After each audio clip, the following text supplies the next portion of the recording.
Airports are strange places, aren't they?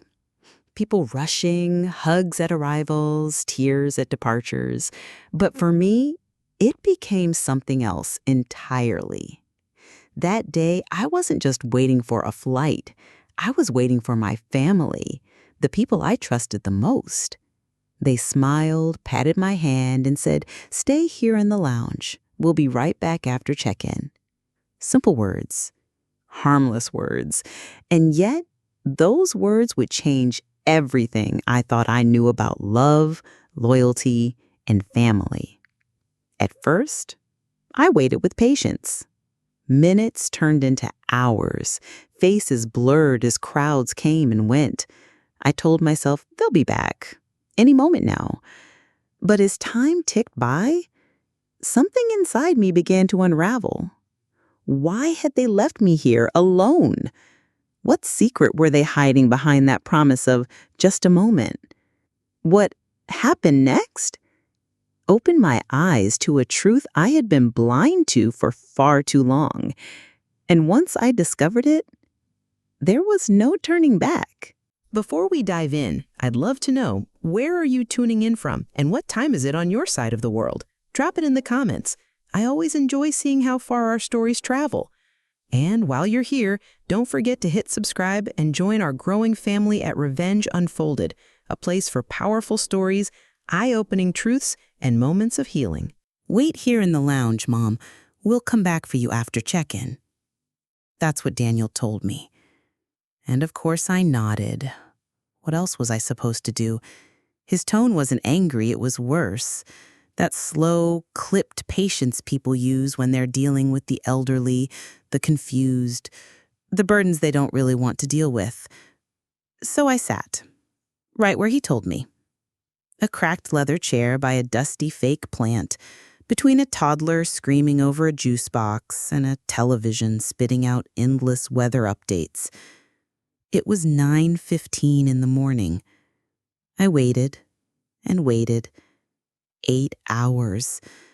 I'd been ready for this trip for days, laid out every outfit on my bed 3 nights ago, just like I used to do when Daniel was a boy, packing for his school trips. Rachel, my daughter-in-law, had called it our big family vacation, Honolulu. She even ordered matching t-shirts for everyone. Mine said, "Vacation Nana," in giant pink letters. I hated it, but I wore it because that's what you do.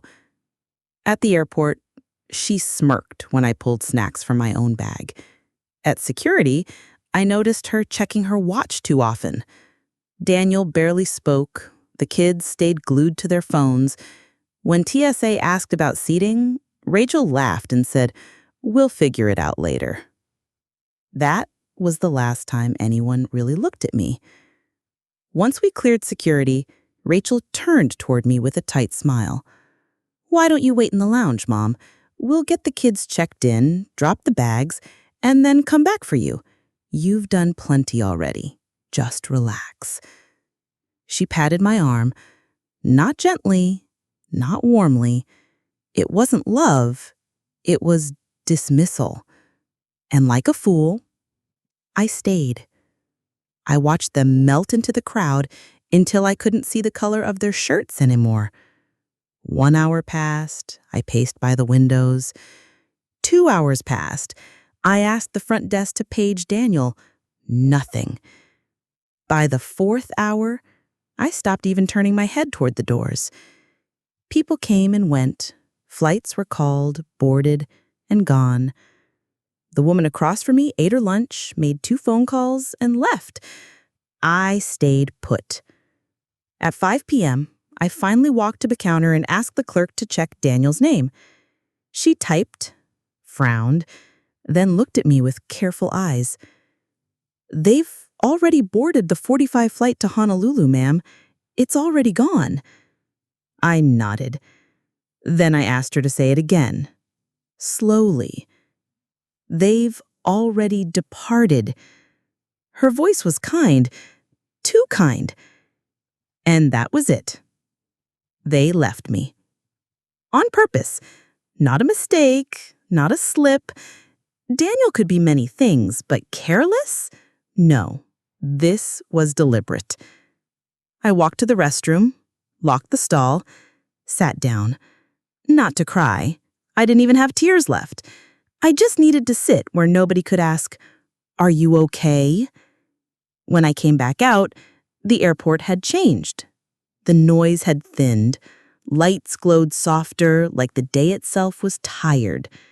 I stared at the departure screen. No panic, no shaking hands, just a stillness like I was choosing off a menu. And then my eyes caught it. Portland, 7:35 p.m. Why Portland? I don't know. Maybe because it was decades since I'd seen it. Maybe because it was the farthest thing from Hawaii. Maybe because once, as a little girl, I learned to ride a bike. There. Whatever the reason, I walked straight to the counter and said, "1 ticket to Portland. Please." The young woman blinked. "For tonight? Round trip?" "One way." I handed her my own credit card. Not Daniel's money, not anyone's, but mine. The account he didn't even know still existed. The one I'd kept open since before his wedding. It was enough for the flight, for a cheap motel, maybe a little more. Enough to start. Before boarding, I turned off my phone. No missed calls. No messages. Of course. I peeled off that ridiculous vacation Nana t-shirt and shoved it deep into a trash can. On the plane, I pressed my forehead to the window and watched the city lights fall away. This morning, I thought I was flying to paradise. Instead, I was discarded. But now I was going somewhere real, somewhere no one could follow. Portland welcomed me just after 1 p.m. Smaller than I remembered. Quieter. Or maybe it was me who had shrunk, folded into myself after the kind of day that ages you 10 years at once. I didn't rush. Why would I? No one was waiting. And strangely, that felt like freedom. The night air outside was sharp, wet, and honest. Smelled of rain, concrete, and pine. I sat on a bench with my carry-on, the same scuffed leather one Robert had given me for our 25th anniversary. Daniel once mocked it for being old school. Robert would have laughed at today, that deep, knowing laugh, the one that meant, "Well, sweetheart, what did you expect?" I didn't expect this, not exactly, but I wasn't shocked either. I pulled out my wallet. 2 cards, 1 ID, $76 cash, and an old folded slip of paper. An address. 849 Quinn Street. My first apartment with Robert. I didn't know if the building was even still there. Didn't know why I kept it. But I had it. Still, I gave the cab driver the address of a cheap motel I'd found weeks ago, just in case. When we arrived, I climbed the narrow stairs to the 2nd floor, room 207. The hallway smelled of bleach and stories too tired to be told. Inside, the room was plain, small, but clean. And for the first time that day, it was mine. The room had only the bare essentials: 1 narrow bed, a stiff-backed chair, and a television bolted high against the wall. I splashed cold water on my face in the small sink, then collapsed onto the bed fully clothed. The blanket was rough against my arms, but I didn't care. Sleep came quickly, heavy and dreamless. When I woke the next morning, pale light was spilling through the blinds. I stood at the window, watching a woman in a faded pink robe shuffle down the sidewalk with her terrier. She looked to be about my age, though her back carried itself straighter, stronger. I brewed coffee in the tiny machine perched on the nightstand and settled into the stiff chair by the window, sipping slowly. No calls came, no texts, I didn't bother checking. For the first time in decades, I had nowhere to be. That realization was strange, almost disorienting. For years, my time had belonged to everyone else, first to my husband, then to my children, and later to the grandchildren. Even when I stopped attending PTA meetings 20 years ago, I was still claimed by obligations, schedules, needs. Now, suddenly, my hours were mine again. At 9 o'clock, I left the motel. My legs ached after just a few blocks, and my hip muttered its usual protest, but I kept walking. A small bakery sat on the corner. The bell above the door jingled as I stepped inside. The air smelled of warm sugar and yeast. I bought a scone, sliding exact change across the counter.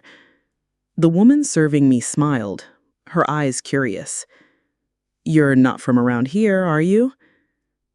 "I used to be," I said quietly. "A long time ago." "Well," she replied with a kind nod, "welcome back." The words settled over me like a blanket I didn't know I needed. Maybe I wasn't really back. Maybe I didn't belong anywhere anymore. But for a moment, her kindness warmed me. On my way out, I noticed a cork board by the door cluttered with flyers. Dog walking, music lessons, old furniture for sale. One note caught my eye. For quiet lady, private room, shared kitchen, safe house, near bus line. No nonsense, no drama. $400 a month. Call Joyce. The handwriting was blocky and firm, the kind of script from someone who said what they meant and lived by it. I snapped a photo of the number. By noon, I was sitting on a sunlit park bench, the napkin with scribbled notes in my lap. My heart beat faster than it should have as I dialed. A raspy, skeptical voice answered. "Yes?" "I'm calling about the room for rent." A long pause. "How old are you?" 77. "You clean?" "Yes." "No boyfriends, right?" I let out a small laugh. "Not for a very long time." "Well then," she said, "come by at 4, 2185 East Stafford. Bring cash for the first week." The line went dead. I wrote the address carefully on the napkin. At 4 o'clock sharp, I stood in front of a faded blue house with peeling paint and a wind chime that clinked like mismatched spoons. A woman answered the door, a cigarette dangling from one hand, a great cat weaving between her ankles. She asked flatly, "You're the old lady?" "I suppose I am." She opened the door. "Come in then. Let's see if we can tolerate each other." The house smelled faintly of lavender and fried onions, a lived-in scent, not unpleasant. Piles of books leaned against the walls of the narrow hallway. The sitting room held a muted television and a crocheted blanket folded neatly on the arm of the sofa. She pointed the cigarette toward the staircase. "The room's upstairs." The steps creaked as I followed her. At the end of the hall, she pushed open a door. "This is it." The room was small, a twin bed, a nightstand, a dresser worn by time, but sunlight poured through a wide window, making the space glow. A modest desk with a scuffed chair waited in the corner as if ready for me. "It's fine," I said. "How much?" $400 a month. I take it weekly, 100. Cash only, no checks, no credit, no sob stories. Her sharp eyes lingered on me. "You don't seem like the sob story type." "Not anymore," I answered softly. She nodded approvingly. "Kitchen shared, bathrooms down the hall. No guests without warning. I like quiet. You cause trouble, you're out. Clear?" "Crystal." She dropped a key into my hand. "You can stay tonight if you've got the first week." I pulled 5 20s from the envelope tucked inside my coat pocket. She pocketed the bills without counting. "You hungry?" "I could eat." Minutes later, we sat at a worn kitchen table beneath a humming ceiling fan. She made grilled cheese sandwiches and warm tomato soup in a saucepan. We ate without questions. Thank God for that. People always pry too soon before you're ready to let the words out. All she said was, "I hate eating alone," and I understood her perfectly.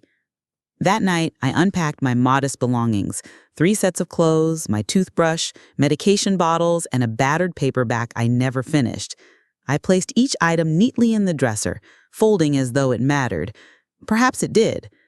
Later, I lay in the narrow bed, listening to the unfamiliar rhythm of another person's home, the ticking of a wall clock, floorboards shifting, Joyce's voice murmuring to her cat. My phone stayed off. No calls, no texts. By the 3rd morning, I had slipped into the house's quiet routines. I brewed coffee before Joyce stirred, the kitchen somehow feeling more like mine than the one I'd left behind. When I walked through the neighborhood that day, my steps led me to a small cafe with a chalkboard sign propped outside.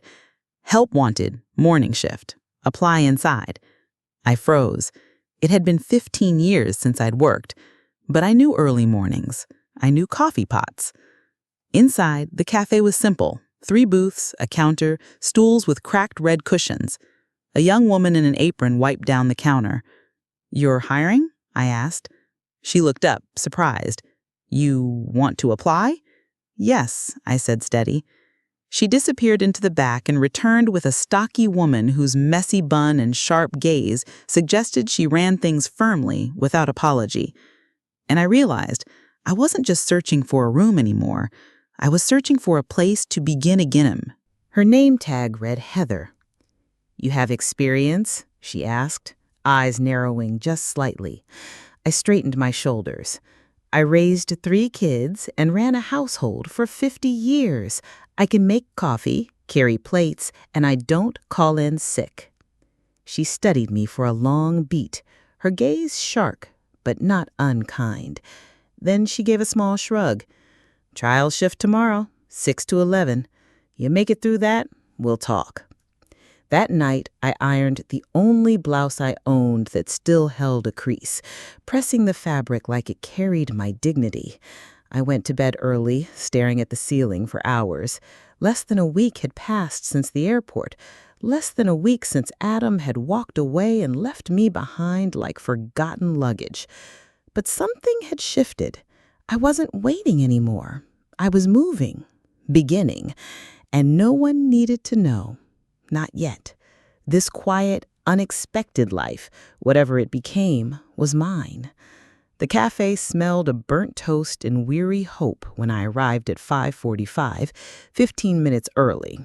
The front door was locked, but a man with thick glasses and a flour-stained apron opened it without a word.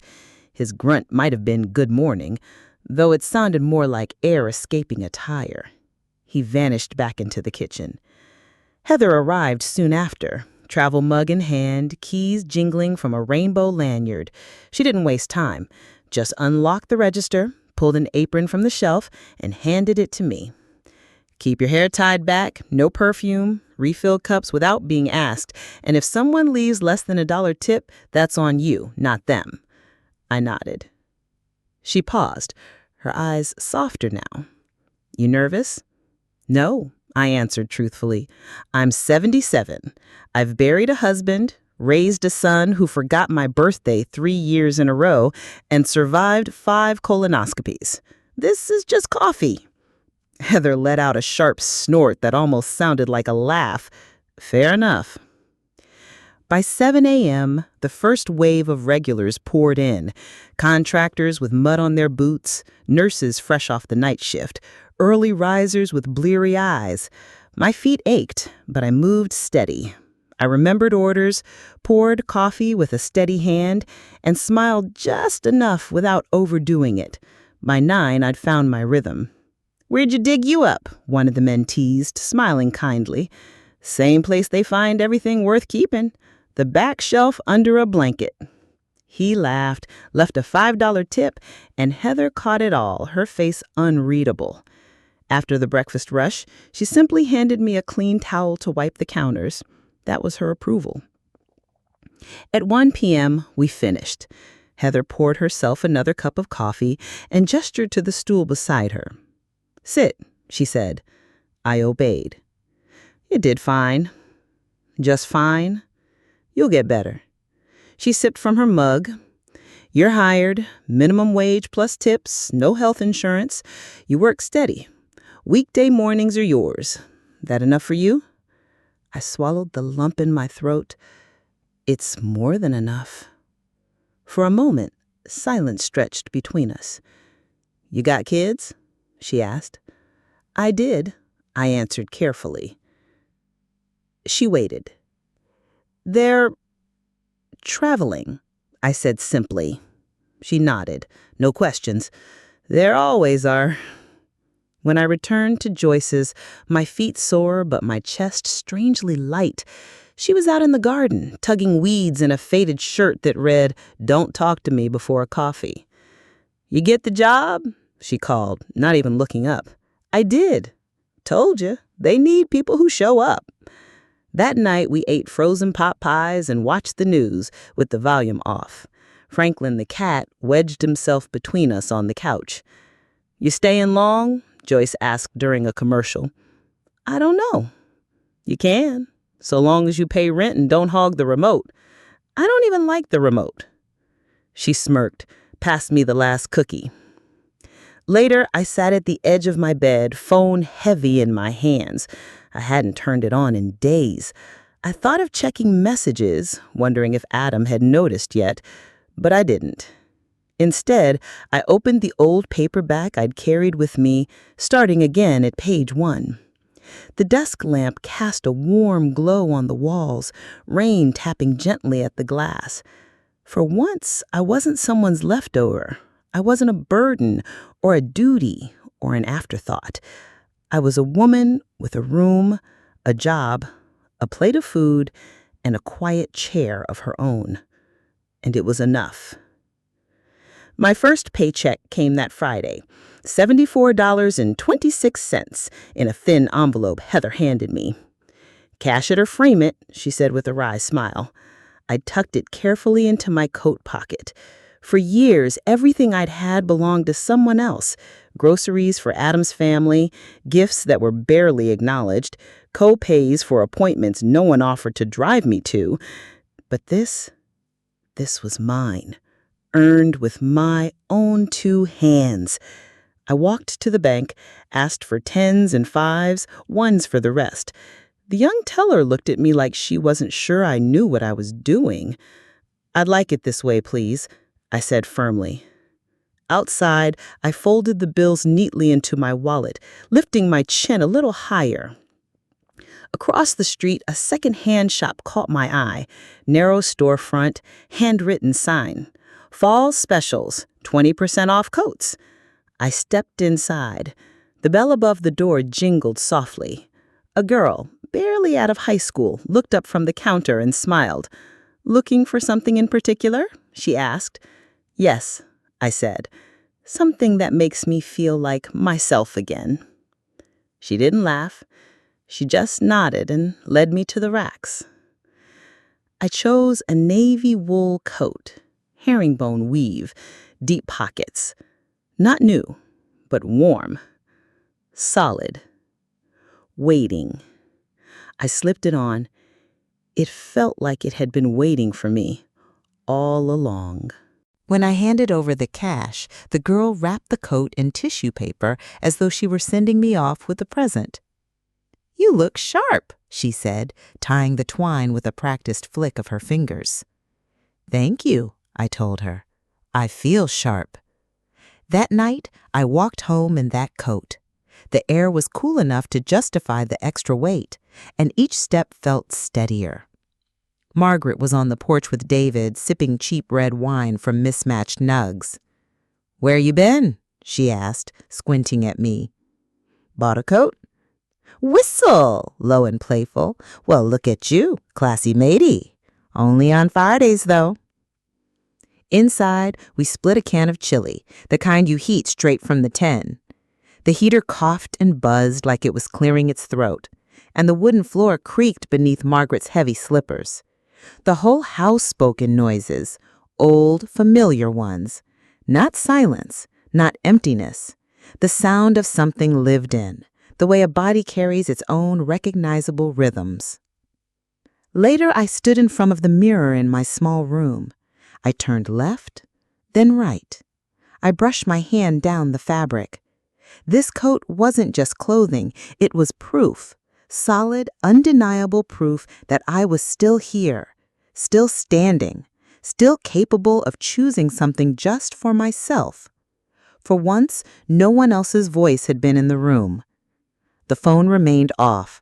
I hadn't powered it since landing, and I didn't miss it. People, yes, sometimes. But not the ones who leave you sitting by a fake ficus plant at an airport and never look back. The days took on a rhythm. Mornings were for work. Afternoons, I walked through unfamiliar streets. Evenings, I read or listened to Margaret rail against the latest city council blunder.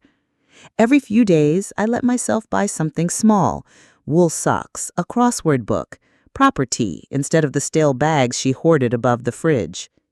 It wasn't grand, this life I was stumbling into, but it was good, and it belonged entirely to me. By the second week, the soreness in my feet began to fade. My hands remembered how to carry plates without spilling. I could clear a four-top in under 2 minutes. Evelyn, quiet as ever, surprised me one morning by sliding a cinnamon roll across the counter. "Too many," she muttered, eyes down. "Take one." That was her way of saying, "You belong." Soon the rhythm became real. Monday through Friday, I worked mornings. Saturdays, I wandered further on foot, letting unfamiliar neighborhoods stretch out before me. Sundays, I rested.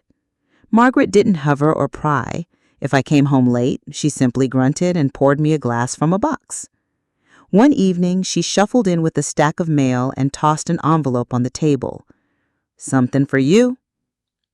It had no return address, just my name written in a looping hand I knew instantly. My oldest grandson, Ethan. "Grandma, where are you?" I didn't need the signature to recognize him. He had been the one who visited unasked, who spent a whole afternoon hammering nails into a birdhouse with me, painting it bright red because the birds deserved the coolest place in the whole yard. The letter was short. "Dad and Claire are freaking out. They said you disappeared. No one's heard from you. I check every day. I miss you. Please tell me you're okay." At the bottom, a new phone number. His. I read it twice, then folded it carefully, tucked it into my nightstand drawer. I didn't call, not yet, but something inside me shifted, softened. The next morning, while I was at the cafe register, Evelyn said, "You've got a visitor." I turned. A man in a gray windbreaker stood awkwardly at the door, studying the menu as if it were written in a foreign script. He looked to be in his early 80s, clean-shaven, neatly dressed, a little unsteady on his feet. When his eyes found mine, he smiled. "You the one who knows how to make real coffee?" I poured him a cup. "Cream and sugar?" "Just cream, 2 splashes." At first, we didn't say much. He drank slowly, folded the stray newspaper left behind, and tipped more than necessary. He came back the next day, and the day after that. By Thursday, I learned his name, Henry. A widower, 2 sons, one in Boston, another in Arizona. He didn't linger on them. Instead, we talked about birds. He liked cardinals. I preferred finches. We both agreed crows were smarter than most people gave them credit for. On Friday, he brought in a photo of his wife. Married 46 years, he said. "She made better coffee than this, but you come close." I smiled, refilled his cup. That evening, I stood by the window watching wind stir the leaves. I thought of Henry's hands curled around a mug, Ethan's letter waiting in my drawer, and the navy coat on the back of my door. There were still gaps in this new life, quiet aches that found me in the dark. But something was forming. Not a return to what I had lost, but a turning toward what I hadn't known could exist. It wasn't forgiveness. It was freedom. The phone stayed off, wrapped in a handkerchief at the bottom of the drawer. Something sacred, or maybe dangerous. I wasn't sure which yet. Margaret never asked. She wasn't the type. But one evening, as we shelled peas in the kitchen, she glanced up. "You hiding or healing?" I looked at her, colander between us. "Both." She nodded once, turned back to the peas. 3 weeks had passed. 3 weeks since the airport, since the lounge chair with the broken armrest, since Adam pressed a cheap plastic water bottle into my hand before disappearing. Not a single call had reached me, not one attempt I could believe in, except Ethan's. Every now and then I unfolded his letter. The creases were softening from being opened too many times. His handwriting reminded me of his mother's, those long looping Ys, that nervous tilt to the right. But still, I didn't call. It wasn't punishment. I wasn't cruel. I simply wasn't ready to open the door they'd slammed shut without hesitation. Silence is a heavier road to walk back from than the one that leads into it. At the cafe, Heather didn't talk much, but she began saving me the crossword page from the morning paper. "You look like the kind of person who finishes what they start," she told me with a quiet smile. Arthur had become a fixture. Every day now, always at 9:10 sharp, always in that same weathered gray jacket. He didn't flirt, not exactly, but he lingered, just a little longer each time. His stories grew longer, his questions gentler, curious without being intrusive. One morning he asked, "How come a woman like you's working the breakfast shift in a place like this?" I looked at him over the rim of the coffee pot. "Because someone left me at an airport lounge, like luggage they didn't want to carry anymore." He blinked. "I'm sorry," he said softly, and he meant it. "Don't be. I got on a better flight." That earned me a small laugh. He reached for his cup, then hesitated. "You ever calling them?" "Every day," I admitted, "and every day I don't." He didn't push, only nodded and drank. When I returned home that afternoon, Joyce was out back spreading mulch.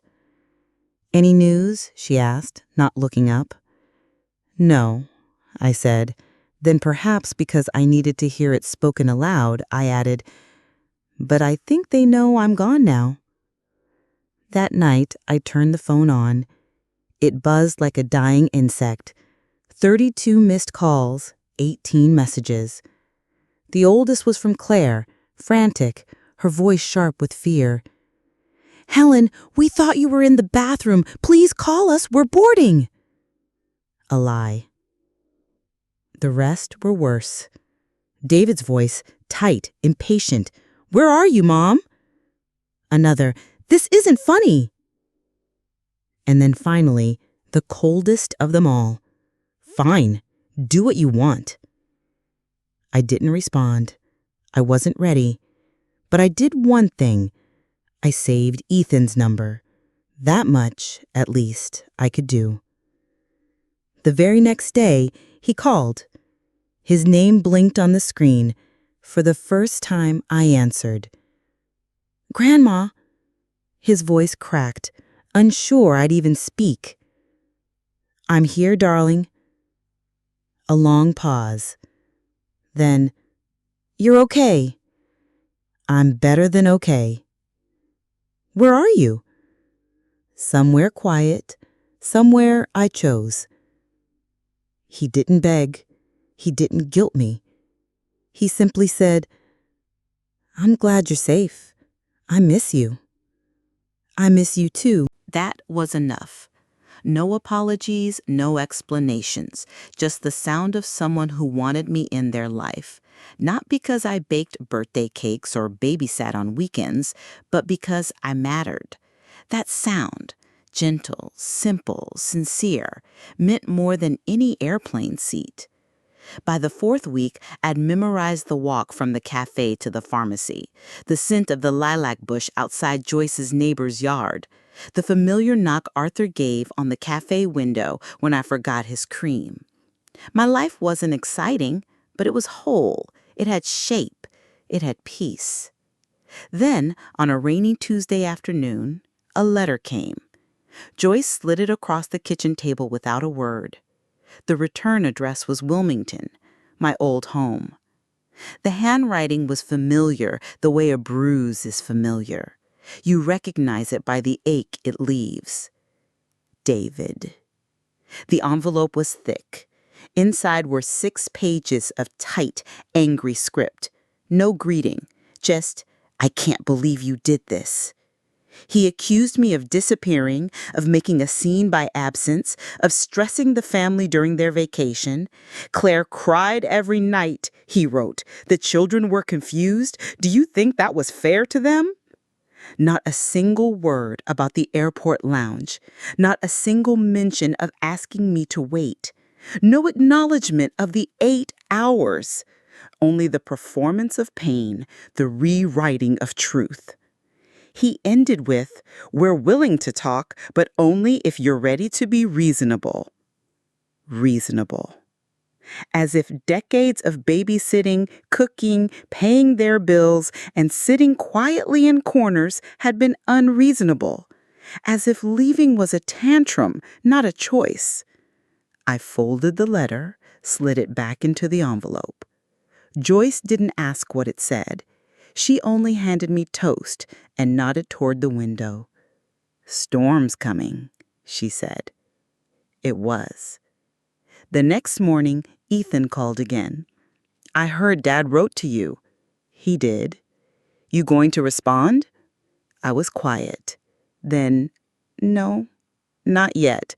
Maybe not at all." He didn't argue. "I get it." He told me he started working at a bookstore. "Part-time, low pay, but I like it. Books don't yell at you," he said.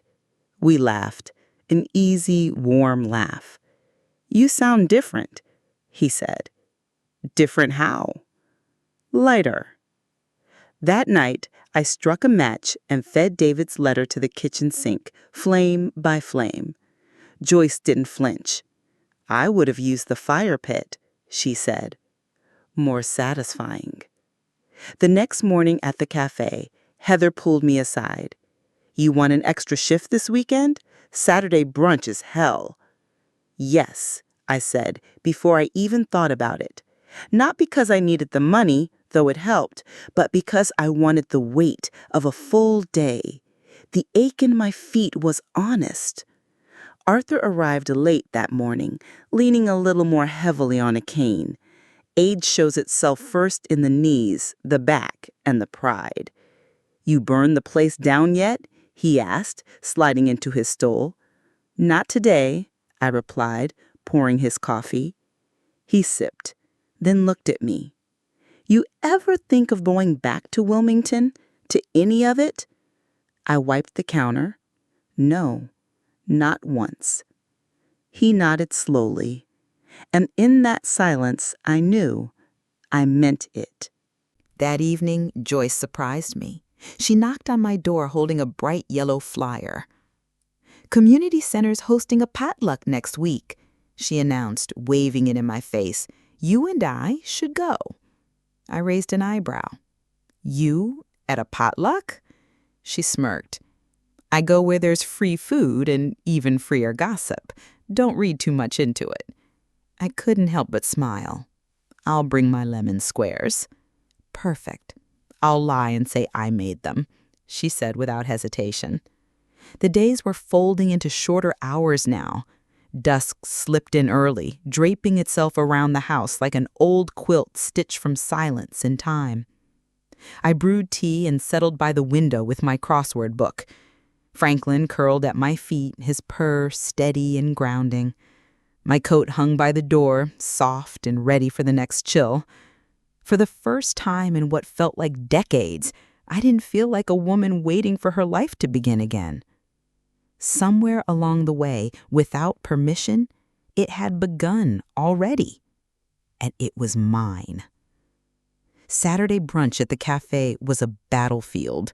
By 8, the line stretched out the door. The coffee urn wheezed like it was on its last breath, and the pancake griddle hissed as if it had something to prove. Heather commanded the chaos like a general in combat, sharp, relentless, and oddly graceful.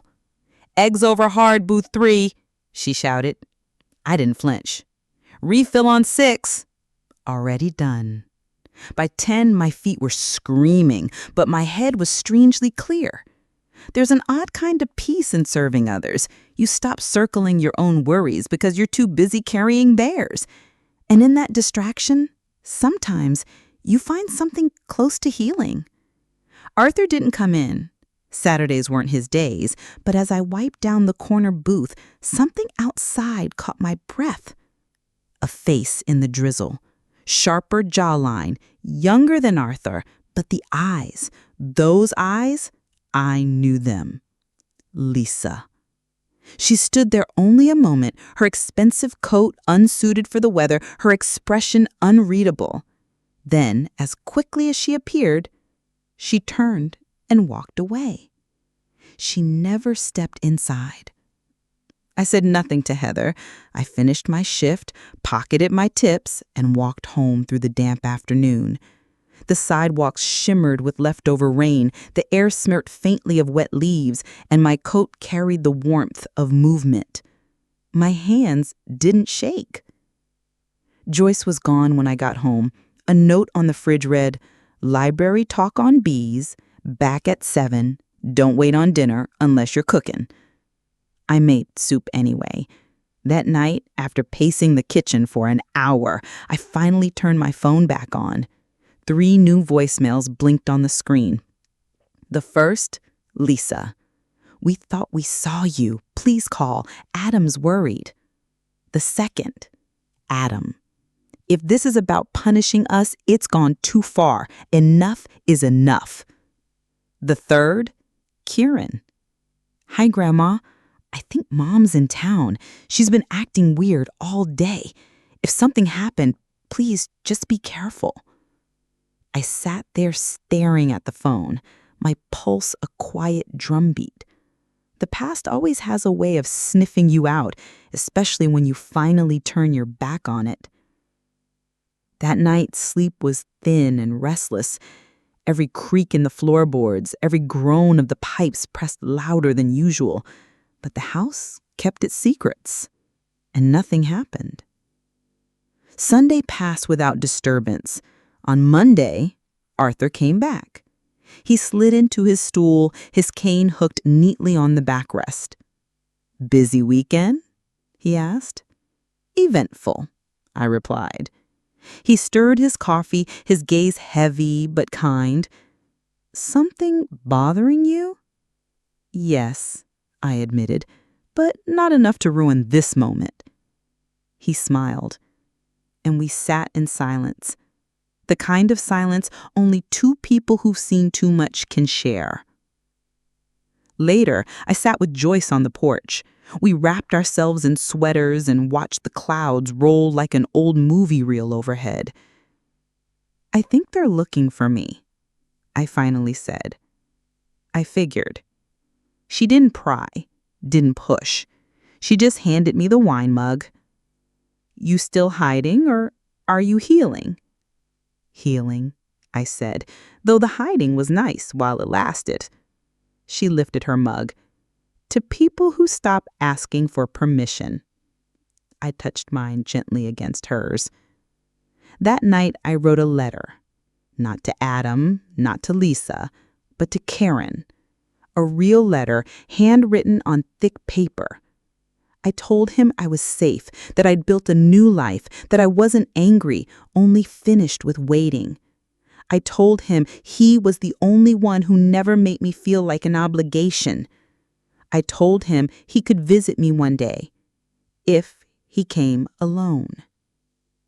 The envelope arrived on a Thursday, not from Adam, not from Lisa. It was a bulky manila folder, postmarked from Wilmington, the return address a regional newspaper I recognized. Joyce handed it to me, brows raised. "You've got fans now?" I didn't answer. I tore it open carefully at the kitchen counter. Inside was a folded printout, front page of the community section. The headline read, "Missing Matriarch. Family Speaks Out on Grandmother's Disappearance." There was a photo of me frozen in time at some family gathering years ago, holding a pie dish, smiling in that closed-mouth way I'd perfected. The article quoted Adam, "We're deeply worried. She vanished without a word. We just want her safe. If anyone sees her, please let us know." Lisa had her say too, "She's vulnerable. We fear something happened. She's not the type to do something like this." I laughed out loud, a short, sharp sound that startled even me. "Not the type." Joyce leaned over, skimming the lines. "They really called you vulnerable?" I nodded. She smirked. "You should sue them for underestimating you." They'd have to stand in line. The whole thing was obscene, really. This performance of concern, this theater of innocence, as if I had wandered off into traffic, as if I hadn't been shelved like luggage, abandoned without a glance back. Heather saw the article too. Someone had left a copy at the cafe counter. She slid it to me in the middle of the morning rush. "You okay?" she asked quietly. "Never better," I said. I kept the clipping, not for sentiment, for proof. Proof that people only start worrying once they've lost the use of you. That night, I sat with Arthur in the booth by the window. He didn't mention the article.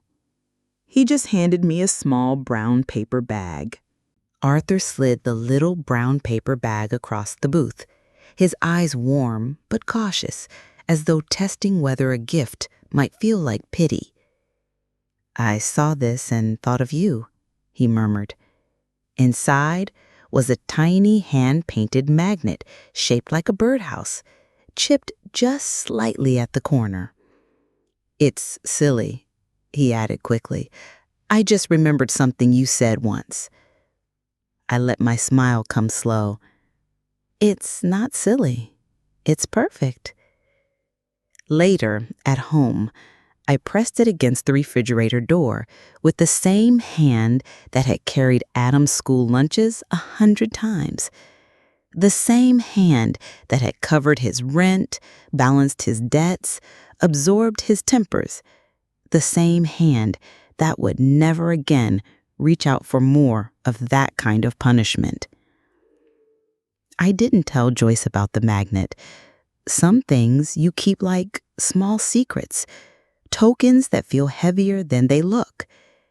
Instead, I told her I wanted to bake something for the community potluck after all. "Lemon squares?" she asked, already picturing the powdered sugar. "No," I said. "Something better." The next morning, I dug through my old recipe box, the only thing I'd guarded even when I sold nearly everything else. Wedged between grease-stained index cards was one written in Derek's careful script, back when life was still new. "Martha's sweet potato cake, good enough to make people behave." So I baked, the house filled with cinnamon, nutmeg, and memory. Joyce danced around the kitchen in wool socks, clumsy but free, while Franklin sat on the counter meowing as though a slice might be his by right. By the time we carried the cakes into the church basement for the potluck, the air smelt like December. Folding tables sagged under mismatched crock-pots and casserole dishes. A silver-haired woman with a clipboard ran the room like an army, barking orders with the efficiency of a general. Joyce and I arrived early, cakes carefully balanced in her arms. I trailed behind with utensils and napkins, and for the first time in years, I entered a crowded room without that pit in my stomach, without caring if I knew a soul. "You grab us a table," Joyce said. "I'll handle introductions." I lingered by the coffee station, warming my hands on a paper cup. People drifted in, women in heavy sweaters, men who gravitated to the food like it might vanish if they blinked. Someone tapped my shoulder. "Did you bring the sweet potato cake?" I turned to find a sturdy woman with kind eyes smiling at me. "I did." "God bless you," she sighed. "I thought Clara Porter was bringing her dump cake again. Yours smells like someone actually remembers what the holiday should taste like." I chuckled. I've been known to cook under pressure. The evening swelled the way small gatherings always do. Folding chairs screeching, laughter bursting like firecrackers, conversations tumbling one over another. My cake disappeared before the blessing was finished. Someone begged for the recipe. I told them it was classified. Halfway through, Joyce introduced me to Marcia, a retired librarian, and Terry, a former bus driver. They invited us to their monthly trivia night. "Only if the questions stop at 99, I teased. Later, during dessert, Joyce leaned in close. "You look smug." "I feel smug," I admitted. It had been years since I belonged somewhere that didn't first demand proof of my worth. When we got home, Franklin curled heavy in my lap, purring like a furnace. Joyce stretched out beside me on the couch. "You know they'll show up," she said quietly. I didn't answer. "Sooner or later," she pressed. I know. And I did. The letters, the newspaper article, Lisa's face flashing outside the cafe, warning shots meant to keep me unsettled. I was tired of living on edge. The next morning, a man in a tailored suit stood outside the cafe. He waited until my shift ended, then stepped inside, slipping off his sunglasses like he was announcing himself on a stage. "Mrs. Martha Harlow?" His tone was stiff, too formal to be casual, too careful to be kind. "I am," I said slowly. "My name is Derek Sorensen. I represent Adam and Lisa Harlow. They've asked me to speak with you about your well-being and your assets. My well-being is excellent, and my assets are none of your concern." He shifted, adjusting his tie. "They're worried, Mrs. Harlow. They'd like to be sure you're safe, perhaps discuss some next steps." I folded my apron neatly, placed it on the counter, and met his eyes. "Tell Adam and Lisa I'm not a pet they forgot at the vet. There are no next steps, unless I take them." He cleared his throat. "If you just consider, I've considered enough." I walked past him into the daylight, leaving him blinking behind me. Arthur was leaning against the lamppost outside, hands in his coat pockets. "You okay?" he asked gently. "Yes," I said. And I meant it. I refused to let anyone convince me otherwise. That evening, I wrote one more letter, not to Kieran this time, but to Lisa. Just 3 lines. "I know what you did. I know what you didn't say. I'm not angry. I'm not coming back. Take care of your own life. I finally started mine." I sealed it with a stamp printed with a finch, the kind of bird that sings even in the cold. I braced for silence, or maybe another one of Adam's self-righteous letters, concern sharpened into a blade. What I didn't brace for was Lisa, herself. She showed up on a gray Thursday, wrapped in a tailored coat, standing stiff near the pastry case, as though she belonged anywhere but there. Heather spotted her first and nodded toward the stranger, pretending to read the chalkboard menu. She looked polished, waiting, out of place. I didn't rush. I refilled the sugar jars, wiped the counter, let her stew. Only when she finally stepped forward did I meet her eyes. "Martha," she said softly. I turned, deliberate. "Lisa." The cafe was nearly empty. Arthur in the corner booth, a young couple whispering over muffins. "Can we talk?" she asked. "You're talking now," I said. Her face tightened, like she wasn't used to being met with sharp edges. I tilted my head toward the back. "The booth's free?" She slid into the seat across from me, like a woman bracing against a storm she already knew was coming. "I didn't know Daniel was sending someone," she said. "The lawyer, that wasn't my idea." "No," I said, my voice steady, "but leaving me in an airport lounge was." Her eyes welled, glossy, and for a second I couldn't tell if it was real or just another practiced gesture. With Lisa, it was always impossible to know. "We panicked. The flight was boarding. The kids were restless. We thought you were right behind us." I raised an eyebrow. 8 hours, Lisa. 8 hours. And not one call, not a single check-in. You didn't even ask someone at the gate. She looked down at her hands, perfectly manicured as always. That part of her never changed. "I didn't think you'd leave," she whispered. "I didn't," I said, sharper than I intended. "You did." The silence that followed was like a wire pulled tight between us, ready to snap. Then she reached into her purse and pulled out an envelope, sliding it across the table. "I don't want anything from you," she said, "but Ethan, he's struggling. He misses you. Daniel's furious, but Ethan's different." I took the envelope, not because I wanted what was inside, but because refusing it would have given her too much satisfaction. "He doesn't need a messenger," I said. "He knows how to pick up a phone." Lisa nodded, her expression softening. "Maybe he does." She finally looked up, and for the first time in years, she wasn't the woman smoothing over parties with her polished smile. She just looked tired. Smaller, somehow. "I wasn't trying to replace you," she said quietly. "I just didn't want your shadow in every room." It was the closest thing to honesty I'd ever heard from her. I stood, my decision made. "I'm not your shadow, Lisa. I'm my own person, and I finally remembered how to be one." She left without touching her coffee. That night, Evelyn and I sat on the porch, wrapped in blankets.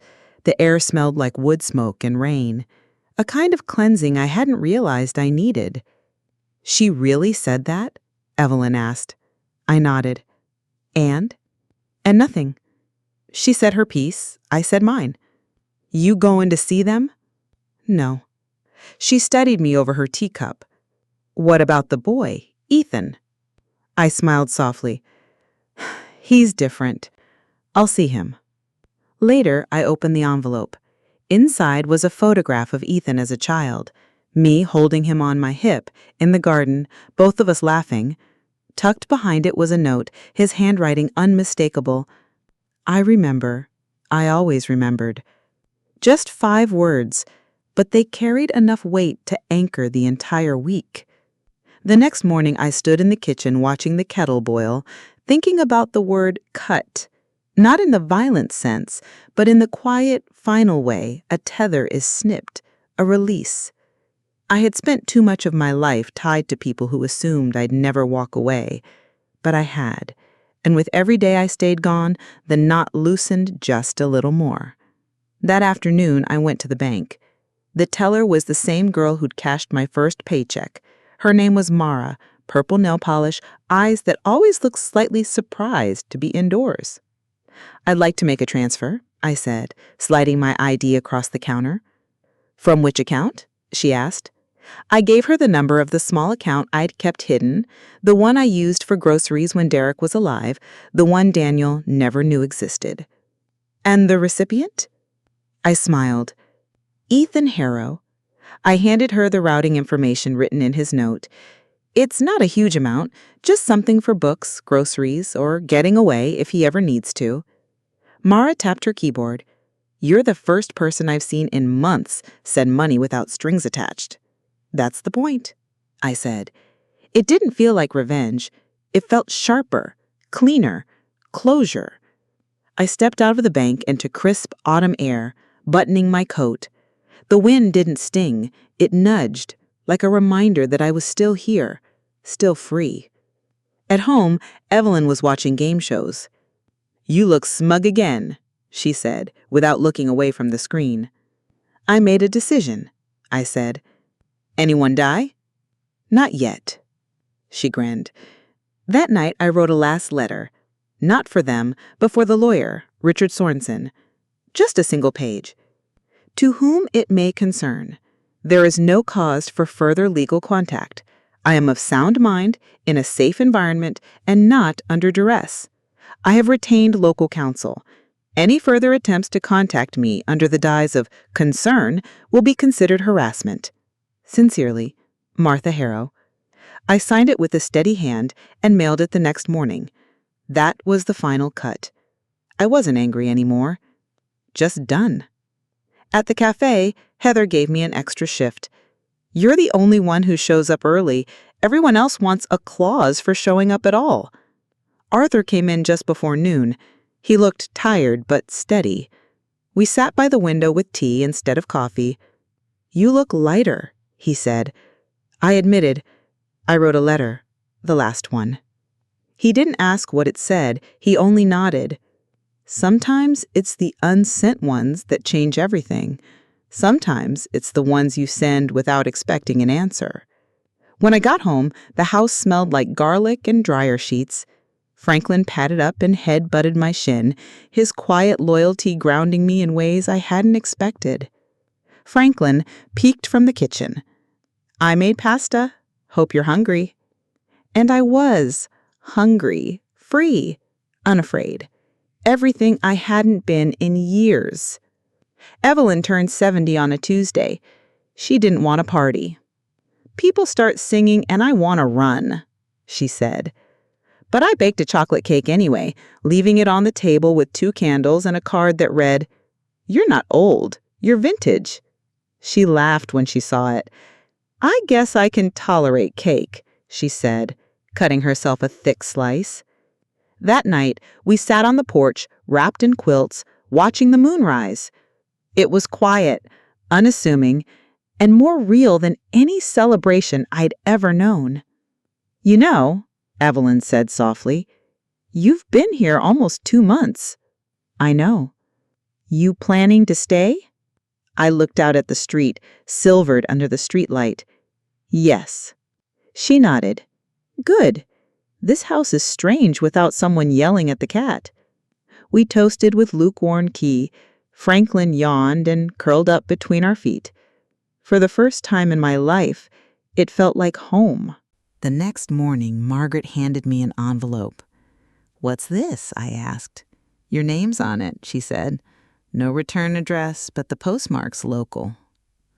I waited until after my shift to open it, sitting on the back steps behind the cafe.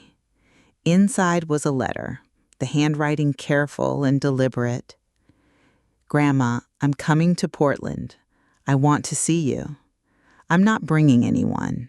I just want to talk. I'm staying at the Red Fern Motel on Maple, room 2. If you want to come by, I'll be there Friday and Saturday. If not, I'll understand." Signed, Daniel. There was no guilt in it, no demand. Just a young man, now grown, reaching out with quiet hands. Friday came faster than I expected. I dressed carefully, not for him, but for myself. A navy coat, a crisp blouse, lipstick the color of dried cherries. I didn't tell Joyce where I was going. She didn't ask. The Red Fern was modest, clean, but tired. I knocked once. He opened the door as though his hand had been resting on the knob, waiting. Taller than I remembered, shadows beneath his eyes, a trace of scruff on his jaw, and still that same gentleness in the way he looked at me. "Hi, Grandma." "Hi, sweetheart." He didn't hug me right away. Instead, he stepped back and let me inside. The bed smelled of takeout cartons and hotel soap. The bed was neatly made, but the desk was cluttered with books. That alone said everything. We sat with space between us. Not distance, just respect. I didn't know if you'd come, he admitted. I didn't know either. He nodded. I read your letter, the one you never sent. You left it in the drawer. Mom found it. Of course she did, I said quietly. I'm glad you didn't send it, he told me, but I'm more glad you wrote it. We talked about everything and nothing. His work, my small routines in Portland, the strange taste of freedom when no one is watching. Then he said the thing that made the air heavier and lighter at once. I think about you a lot. You were the only person who ever made me feel enough just by sitting beside me. I reached for his hand. You always were enough. You still are. We didn't cry, neither of us. Instead, we breathed deeper, as if the room had grown wider. He didn't ask if I was coming back. I didn't ask if he was staying.